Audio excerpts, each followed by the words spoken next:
Hey guys, I'm Aaron, and this is SketchUp Square One, where we take a look at the fundamentals of using SketchUp. Today, we're going to take a look at components. Components are similar to groups, which we looked at last week, but they have a lot more information and there's some smarts inside of a component that you don't get with a group.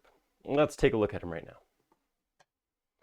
Okay, so first thing I'm going to do is I'm going to make a new component. I'm going to make this just simple. I'll put a rectangle on the ground like this. I will come to push pull this up, and then I will click and drag to select all of this.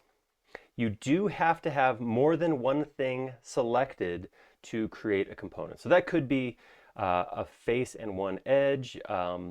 It can't just be like a single line, can't make it into a component. I have to have more than one thing, so 2 lines at minimum. Once I select that, I right click, and I'm going to click Make Component.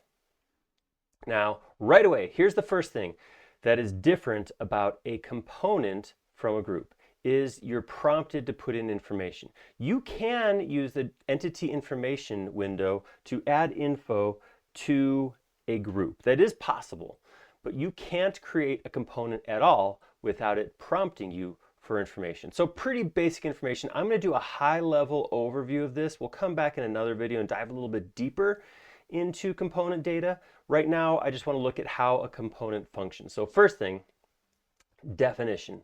This has to be unique. Every component has to have its own definition. So I can't, if I'm making a chair and I call this chair and I make another chair, I can't call that chair also. I have to call it something different. And then I have the option to put in a description. I don't have to put a description in, but this is a little bit more data if I want to be reminded, if I want to put in something like information about what this is or why it's modeled as a component, something like that, I could type that in right here. We do have the option of glue to. A glue to component will automatically stick to another surface. This, like I said, we'll dive a little deeper into this in the next video.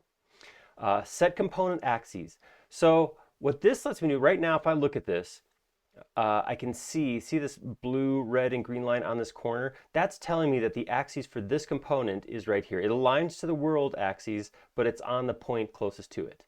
If for whatever reason I want to put this to a different point, I can do that. This is nice because one of the advantages using components is it gets stored in your component library, so you can drag and drop them into your model. When you drag and drop them in, they're going to be dropped in by this point. There's other reasons that you want to be careful about the component axes, but one of the big ones that we'll look at right here is this, that it gets dropped by this point. If I want to change it, I can say set component axes, and just like using the axes tool, which we looked at before, this will let me pick a point and then click to place the red, green, and blue axes direction. I have some other options in here. If this is a cutting component like a window and I want to cut out of a surface, I can turn on cut opening. Always face camera like Sumela here. No matter how we spin around, she's always looking at us. And shadows face the sun. So these are options that I can put in. Like I said, we'll dive into this next video. Also, I do have the ability to add these advanced attributes. These are the same for every single component. You have a price, size, URL, and a type. Type generally connects to like IFC data. So I can put in a IFC type here, and that will go along with the component. These are nice because these are consistent, these are constant across every single component, so you can actually do things like report upon components. So I could say, give me all my components and then how much they cost each, and I could put that in there.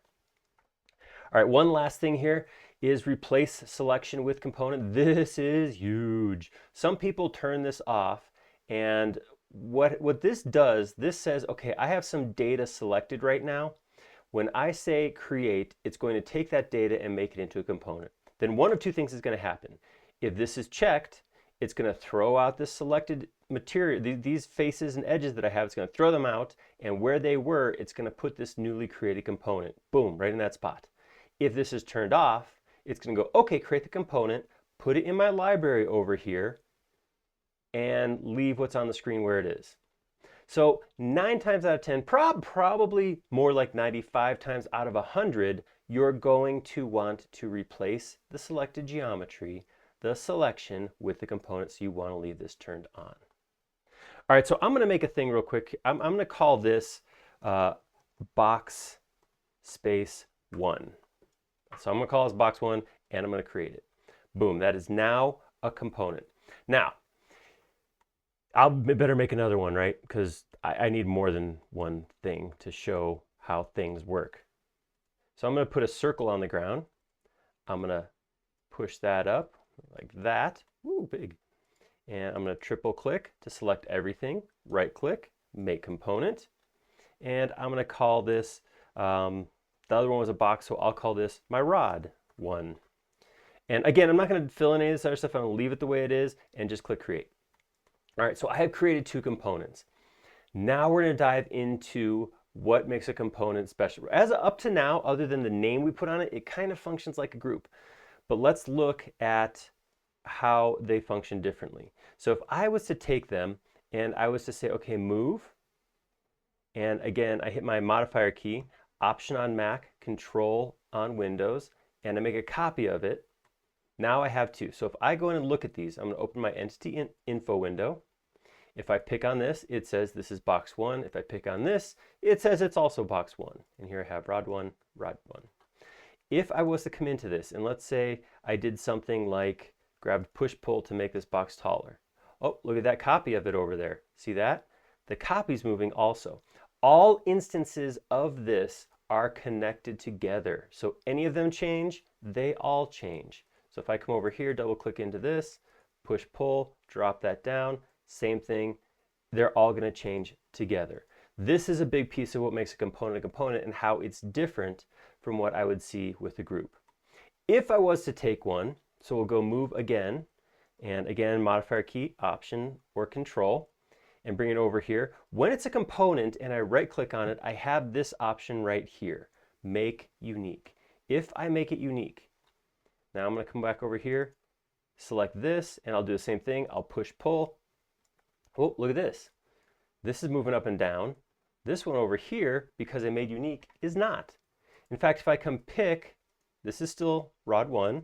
This is now rod 1, hashtag 1. So as I make copies, it will put a hashtag and then number of how many times this has been copied off to the side. Generally speaking, you're going to want to grab this and, put your own name in there as you're making copies, but that's up to you.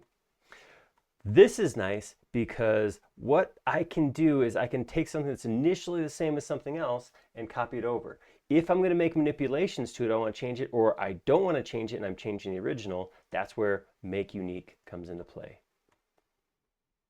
Okay, I mentioned the component library is a nice part of this component thing.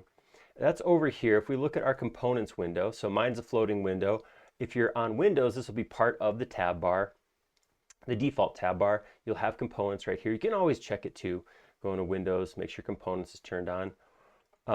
It is, like I said, if you're on Windows, it's part of that default tab bar. If I come in here and I go into components, I want to hit home right now. Home says show me all the components that are currently in this model. So here I have Sumele, and then I have my box, and then my rod 1 and my rod 1 hashtag 1. If I want to bring another one of these in, all I have to do is click this. This is the cool part. I can basically just drag this in and drop it. See that? How easy that is? This is great for things like, let's say you're, I don't know, doing landscape or something like that, and you want to drop trees in, or you have furniture and you want to just drop it into a room. Having it in your component library is great because just like that, you can click and just drop it in. Super, super easy. Way easier than creating each thing or going to a 3D warehouse and importing.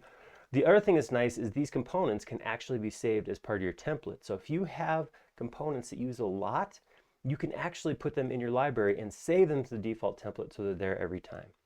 Now, a word of warning. With a group is basically just part of the model. It's on your screen and that's it. Components are actually saved with your model whether they're on the screen or not. So watch this. If I come in here, I'm going to grab everything except Sumele, and I'm going to hit the delete key on the keyboard. They're all gone. But look, my components still are over here in my window.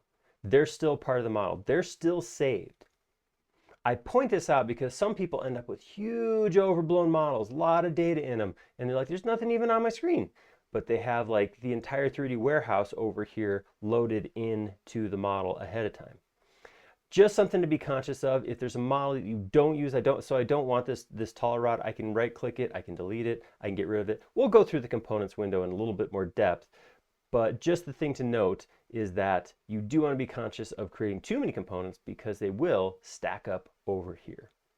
So that is a high level of what components are, how they work, what they do. Like I said, we'll get into another one where maybe we dive a little bit deeper into the differences between groups and components, and maybe some of that component data that we just kind of glossed over at the very beginning.